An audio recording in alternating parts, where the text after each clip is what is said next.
आखिर लोग कहना क्या चाहते हो? सच क्या है? लोग क्या कहना चाहते हैं कैलाश? मेरी तो कुछ समझ नहीं आ रहा है। एक तरफ अंशुल कुमार को लोग गांव का सच्चा रक्षक मान बेफिक्री से रहते हैं, वहीं दूसरी ओर यह बुजुर्ग कहीं ना कहीं उसे अपने पिता की बात ना मानने का दोषी देते हैं। आखिर क्यों? ऐसी कौन सी बात है जो उसने नहीं मानी? या ये भी हो सकता है उसकी कोई मजबूरी रही होगी, या फिर लोगों तक गलत संदेश जा रहा है। जो भी हो, अब तो मैं मेरी प्राण रक्षा करने वाले उस महान शख्स को इंसाफ दिलवा कर रहूंगा, ताकि भविष्य में लोग उनके बारे में ऐसी बात ना कह सके। लेकिन उनके लिए मुझे उनके बारे में संपूर्ण जानकारी प्राप्त करती होगी। लेकिन ये जानकारी कौन देगा? धैर्य के साथ उनके जीवन का संपूर्ण परिचय और बिना किसी मिलावट के निष्पक्ष होकर हर कड़ी को बिना जोड़े एक तार से उनका सच्चा जीवन चरित्र आखिर कौन बता पाएगा? किसके पास जाऊं मैं जो मेरी मदद करे?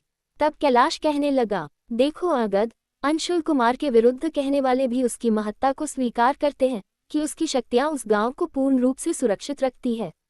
लेकिन फिर भी कहीं ना कहीं उनके मन में जो टिश नजर आती है, वह वास्तव में अंशुल कुमार को लेकर उनकी चिंता और प्रेम ही है। वे बुजुर्ग दिल से चाहते हैं अंशुल कुमार एक उलझी हुई पहेली के रूप में न रहकर एक उलझी हुई छवि की तरह नजर आए, जिसे सभी वास्तविक रूप में स्वीकार करें। वह साकार रूप में सबके सामने उन्हीं के बीच रहकर एक सामान्य जीवन जिए। इन बुजुर्गों का कहना है कि आखिर क्यों इतनी कठिन तपस्या के बाद वह क्यों इतनी दर दर भटकने को मजबूर है? आखिर कहा ही क्या था ऐसा उनके पिता ने? उनके मन में भी तो अपनी संतान के लिए कुछ भाव रहे होंगे। वहीं युवा वर्ग के साथ साथ आबादी का एक हिस्सा अंशुल कुमार को अपूर्वा को बड़े सम्मान की दृष्टि से देखता है।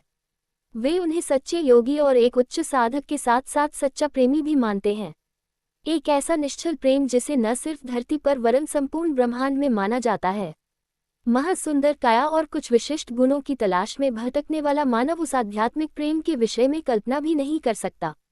अंशुल कुमार जिसने अपनी उत्तम साधना से नाग कन्याओं, मत्स्य कन्याओं, यक्षिणियों और गंधर्वों को प्रसन्न कर अप्सराओं को भी प्राप्त करने की योग्यता रखने के पश्चात भी वह नहीं रुका। यदि वह चाहता तो पूर्व मानवीय इतिहास के अनुसार आसानी से पूर्ण यौवन और शक्ति का उपयोग कर सकता था। इस साधना के दौरान उसे मत्स्य कन्याओं ने समुद्रों की गहराइयों में छिपे अथाह भंडार को प्रदान करने की बात की। नाग कन्याओं ने सृष्टि परिवर्तन जैसे अनेकों गुण रखने वाले नागमणियों का उसे उपहार दिया। यक्षिणियों ने ब्रह्मांड की समस्त शक्तियों को प्रकट कर उसके समीप उसकी सेवा में पेश करने का वचन दिया। गंधर्व कन्याओं ने अंशुल कुमार को स्वर्ण और कुबेर के खजानों के साथ प्रकृति के अनेकों रहस्यमयी दरवाजा की जानकारी दी, जिसके पीछे अथाह संपदा छिपी हुई है।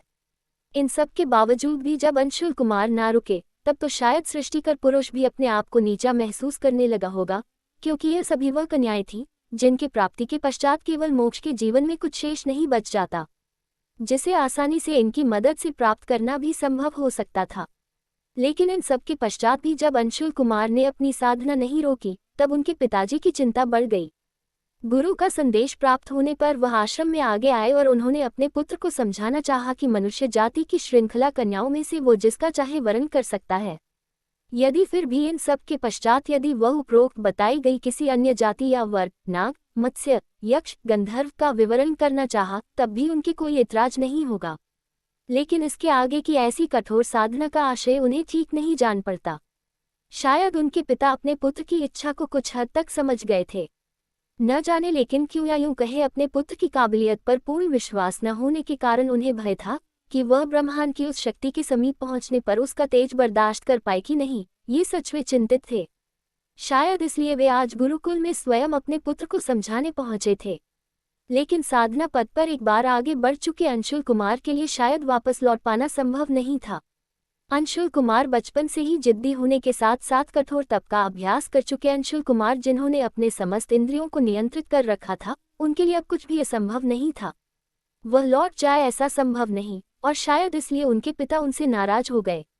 तब अंशुल कुमार ने अपने पिता को वचन दिया कि बेशक उसके इस भौतिक शरीर पर उनके पिता का पूर्ण अधिकार है।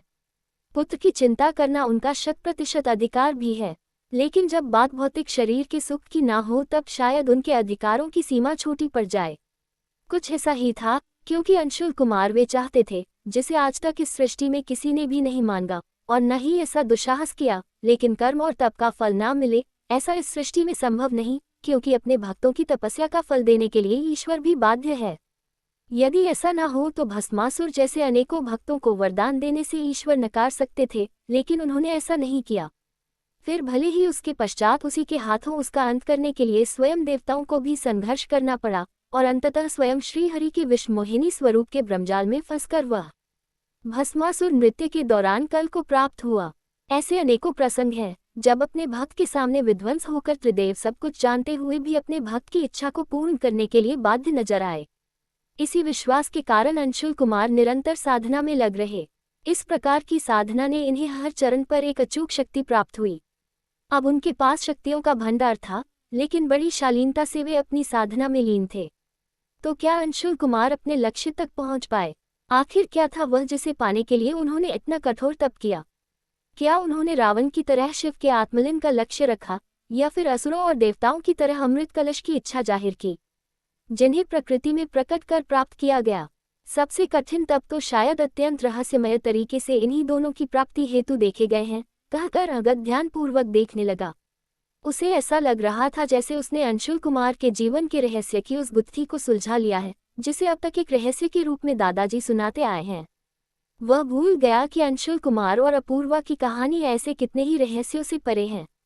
प्रकृति के साथ रहकर ही उसकी उत्तमता को प्राप्त करने हेतु उसी प्रकृति को चुनौती देकर आगे बढ़ना इतना आसान तो नहीं, जो दूर से देखने में सरल लग सकता है, लेकिन सरल होता नहीं। अंगद को शायद अब तक अपूर्वा का सही परिचय प्राप्त नहीं हुआ था, या यूँ कहा जाए कि वह अब तक प्रकृति की संपूर्ण शक्तियों को अपने आप में समेटे एक सामान्य स्त्री के विषय में भी अपनी धारणा को समाज से भिन्न नहीं बन पाया। शास्त्रों का अधूरा ज्ञान और सिर्फ दूसरों के मुंह से सुनी गई बातें व्यक्ति को तर्क की ओर ले जाती है।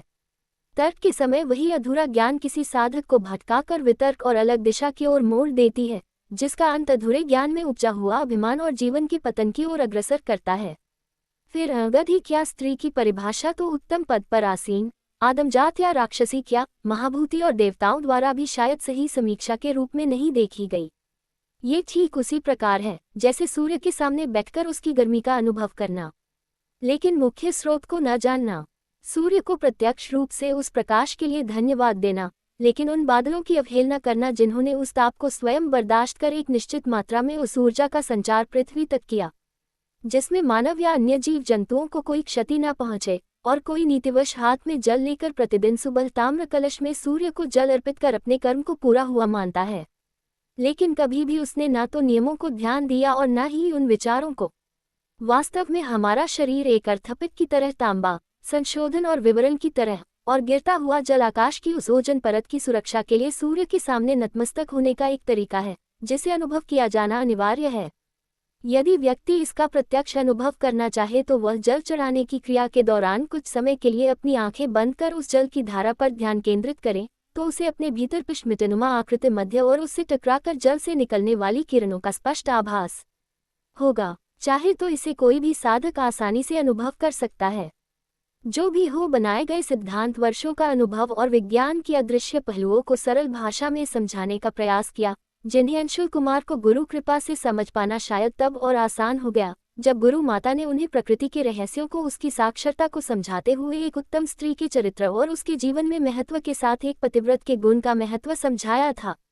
उन्होंने बताया कि किस तरह देवों ने, जो खुद ही सृष्टि के निर्माता है, अपने पति धर्म का पालन कर कभी भी जब तब वे स्वयं प्रकट न हो किसी और का वर्णन नहीं किया। वे जानते थे कि अर्धांगिनी को आधा अंग इसलिए कहा जाता है क्योंकि एक पुरुष में शक्ति संचार का वह प्रमुख माध्यम है। जब स्त्री प्रेम परिपूर्ण होकर अपने पति के साथ होती है तो उसकी शक्ति में अनेकों गुना बढ़ जाती है, लेकिन वही दुख और रोषपूर्ण होने पर वह शक्तिहीन हो जाता है। भले ही वह फिर कितना ही सम्मानीय और शक्तिशाली क्यों ना हो, अपने आप में वह उस शक्ति का अनुभव नहीं करता, क्योंकि अर्धांगिनी का महत्व ही कुछ ऐसा है। स्वयं शिव से महासती कितनी ही बार विलग हुई, लेकिन उन्होंने उनके पुनः जन्म लेने से लेकर तपस्या द्वारा फिर स्वयं शिव प्राप्ति तक उन्होंने इंतजार किया। सृष्टि के पालनकर्ता ने विचार समुद्र के मंथन तक महालक्ष्मी का इंतजार किया। वही स्वयं ब्रह्मा जी ने बिना सरस्वती के प्राकृत्य ये किसी और स्त्री का वर्णन नहीं किया, जबकि इन तीनों के लिए संसार की कोई भी शक्ति या किसी स्त्री को प्राप्त करना कोई बड़ी बात नहीं थी। शायद इसलिए अंशुल कुमार अपनी ही शक्ति को चरम सीमा तक ले जाकर अपने समक्ष प्रकट करना चाहते थे, और इसके लिए सिर्फ तपस्वी होना पर्याप्त नहीं था। वैराग्य, समर्पण, समर्थन और शक्ति को प्रकट करने हेतु उसे खुद से मिलकर पुनः उसे प्रकट करने की कला को सीख पाना कोई आसान नहीं था। इसके लिए कितने ही असाध्य शक्तियों को प्राप्त होने के पश्चात भी नकार देना, वो भी सम्मानपूर्वक तिरस्कार के साथ नहीं, क्योंकि अधीनता के पश्चात जब शक्तियों का स्वामित्व प्राप्त हो जाए उस समय अहंकारी ना होकर सरल भाव रखना हर किसी के लिए आसान नहीं होता। लेकिन अंशुल कुमार ने तो जैसे अपने ही भीतर एक विशाल ब्रह्मांड को संभाल रखा था। मानव रूप में जन्म लिए हुए वह बालक उस मार्ग की ओर बढ़ रहा था जो अत्यंत ही कठोर और क्षितिज से परे था। शायद यूँ कहा जाए कि उसके लिए उस लक्ष्य को प्राप्त करने के लिए स्वयं त्रिदेव की मर्जी या फिर उस महान आदिशक्ति के आशीर्वाद की आवश्यकता होगी। शायद इसलिए वह इन असमित शक्तियों को प्राप्त कर लेने के पश्चात उसने एकांत में उन आदिशक्ति का महायज्ञ प्रारंभ किया, जिसमें पने वाली प्रत्येक आहुति सामान्य दिखती तो थी, लेकिन इसकी विशेषता होती कि उसे प्राप्त करने हेतु स्वयं देवतागण और पुकारे गए नाम से निहित अन्य सभी तत्पर नजर आते हैं। ये यज्ञ अंशुल कुमार पृथ्वी पर नहीं वरन आकाश और पृथ्वी से ज्यादा ऊंचाई पर ब्रह्मांड के मध्य कर रहा है, जिस स्थान तक पहुंचने की कल्पना शायद देवता भी नहीं कर सकते थे। तभी सभी समस्त परीक्षाओं को पार करते हुए अंशुल कुमार के सामने उन पराशक्ति ने दर्शन दिए जिस हेतु अंशुल कुमार यज्ञ कर रहे थे। अंशुल कुमार की इच्छानुसार उन्हें की शक्ति के समतुल्य या उनसे कहीं ज्यादा उस कृतिका कर्म से प्रकट अपूर्वा को प्रदान किया, जिसकी कामना अंशुल कुमार को थी अपने जीवन साथी के रूप में। आपके कहने का तो यह मतलब है दादाजी, कृतिका जन्मी नहीं और न ही उन्होंने बाल्यकाल या अन्य जीवन उस तरह जिया जैसे एक आम इंसान जीता है। फिर उनके अनुभव, भाषा, ज्ञान, प्रकृति के स्वभाव की परख, स्वार्थ इत्यादि कैसे प्राप्त होगी? क्या ये संभव है? कहते हुए बड़े आश्चर्य के साथ अंगद ने दादाजी और अपने मित्र कैलाश की तरफ एक लालसा भरी नजरों से देखा कि शायद उसके प्रश्नों के उत्तर सटीक और सरल भाषा में मिल जाए। तब दादाजी ने उसी के स्वभाव के अनुसार उसे उत्तर दिया और कहा, अंगद, यदि मछली का बच्चा पानी में जन्म लेता है तो क्या वह डूबकर मर जाएगा? उसे तैरना कौन सिखाता है? नया जन्म लिया शिशु चाहे फिर वह किसी का भी बच्चा क्यों ना हो, गाय, ऊंट, हथिनी या फिर मनुष्यों का ही क्यों ना हो, वह बिना बताए अपनी माँ के स्तन को ढूंढ ही लेता है, बिना सिखाए वह दुग्धपान भी कर लेता है। अब तुम ही बताओ, इन दोनों ही परिस्थिति में किसी शिक्षा की आवश्यकता होती है? नहीं ना, जबकि उनका वे दोनों ही स्थिति में जन्म हुआ है। प्राकट्य का तुम्हें शायद सही अर्थ नहीं पता, या फिर तुमने देव असुर संग्राम को ठीक से नहीं पढ़ा। सृष्टि के पूर्व ही स्वयं शिवजी ने ब्रह्मा के मांगे जाने पर अपने ही शरीर से अपनी शक्ति को प्रकट किया और ब्रह्मा जी को प्रथम पुरुष और स्त्री का ज्ञान करवाया, जिससे संसार को क्रियान्वित किया जा सके। उसके बाद देवासुर संग्राम के समय समस्त देवताओं ने आदिशक्ति के सहयोग के लिए राक्षसों के वध हेतु अपनी अपनी शक्तियों को ठीक उसी प्रकार प्रकट किया जिन्होंने क्षण भर में उस दैत्य सेना का नाश कर दिया। ठीक उसी तरह हर पुरुष में एक स्त्री स्वभाव निहित हो पाया। यदि ऐसा न होता तो उसमें वात्सल्य, प्रेम, करुणा और श्रृंगार की प्रवृत्ति न होती। बस अंतर होता शक्ति संतुलन का। आगत कृतिका शब्द अपने आप में अत्यंत प्रचंड शक्ति से जुड़ा हुआ है, जिसका परिचय सर्वप्रथम शायद मां सती के आत्मदाह के पश्चात देवताओं ने वीरभद्र और प्रथम काली स्वरूपा शक्ति के रूप में प्राप्त हुआ, जिनकी उत्पत्ति का मूल उद्देश्य राजा दक्ष के अहंकार को नष्ट करना था। उनका सामना स्वयं ब्रह्मदेव, विष्णु और अन्य देवता भी यजमान की सुरक्षा हेतु ना कर सके, जिसके पश्चात और भी कई प्रसंग अतीत में छिपे हुए हैं, जिनका वर्णन उतनी विशेषता के साथ सामान्य जन या तो करते नहीं या उसके विषय में उन्हें ज्ञान ही नहीं। यक्षिणियों, गंधर्व कन्याओं और अप्सराओं के साथ नाग कन्याओं का विश्लेषण समाज में कहीं ना कहीं सुंदरता और अभूतपूर्व शक्ति को लेकर किया जाता है। इनका संबंध कहीं ज्यादा नजदीकी से मनुष्य समाज से बना रहा। इसके पीछे ये कारण भी हो सकता है कि ये प्रजातियां या तो पृथ्वी लोक पर थी या फिर उसके नजदीक और आसपास। लेकिन कृतिकाओं का प्राकट्य एक ऐसी कठोर साधना से होता है जिसकी परिसीमा अमृत प्राप्त करने के लिए किए गए तप के समतुल्य भी हो सकता है। इस स्थिति में पहुंचकर एक तपस्यारत मनुष्य, राक्षस या अन्य कोई सिर्फ वरदान में एक स्त्री की कामना प्रकट करें, यह शायद हर किसी के बस में नहीं। और उसके पीछे ये भी है कि वे स्त्री के सही स्वरूप को या तो जानते नहीं या करने को तैयार नहीं। उनके लिए सुंदरता की परिभाषा तपस्वी होकर शायद परिवर्तित नहीं हो पाई होगी। लेकिन अंशुल कुमार को शिक्षा में शक्ति के साथ साथ समर्पण और साध्य दोनों को ही पूर्णत्व से प्रदान किया गया था, क्योंकि गुरु माँ ने जो स्त्री की परिभाषा अंशुल कुमार को समझाई थी, उसका ज्ञान यदि कहा जाए तो संपूर्ण ब्रह्मांड में उन महान शक्तियों जिनमें त्रिदेवियां के साथ महान सुया इत्यादि का नाम मात्र लिखा जाता है, सिर्फ वे ही उस शक्ति से परिचित भी है और संयुक्त रूप से उस पराशक्ति के अंश भी जो इस संपूर्ण सृष्टि के संचालन और देवता में शक्ति संचार के प्रमुख स्रोत है। यदि यह कहा जाए तो संपूर्ण सृष्टि के प्रत्येक अंश में विद्यमान वह शक्ति जिससे जीव चलायमान होता है और जिसके बिना उसे मृत माना जाता है, जिसे परमात्मा का अंश भी माना जाता है, वे भी इन्हीं शक्तियों के स्वरूप है। और शायद इसलिए अंशुल कुमार ने इतनी परीक्षाओं के पश्चात भी ऐसा चयन किया जो शायद इस सृष्टि में एक अलग ही पहचान के रूप में माना जाएगा।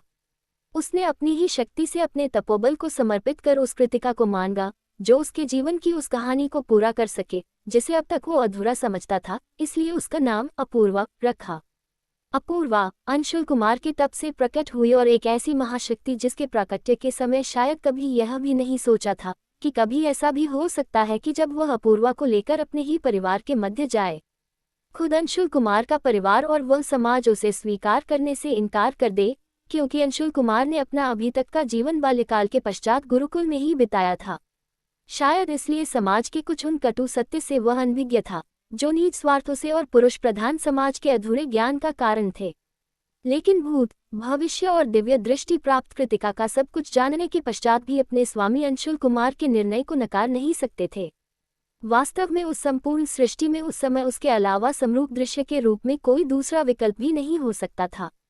फिर भी अपूर्वा ने अंशुल कुमार को प्रणाम कर जीवन यात्रा प्रारंभ करने का निर्णय लिया, लेकिन उसके लिए ये भी अनिवार्य था कि वह अंशुल कुमार को हर परिस्थिति से एवं आने वाले संकट के विषय में भले ही दूसरे ही रूप में क्यों ना हो अवगत अवश्य करें। अंशुल कुमार इसलिए ग्राम सीमा पर आकर परिवार की सहमति का प्रश्न किया और राय दी कि यदि वह उचित समझे तो प्राकट्य के पश्चात भी अंशुल कुमार के परिवार वालों का समर्थन और अपनी स्वीकृति का निर्णय प्राप्त कर लेना चाहिए उचित होगा। ये सोचकर उन्होंने अंशुल कुमार को उस पार भेजा। कहानी अभी जारी है। कहानी का अगला भाग जल्द ही अपलोड करेंगे। धन्यवाद।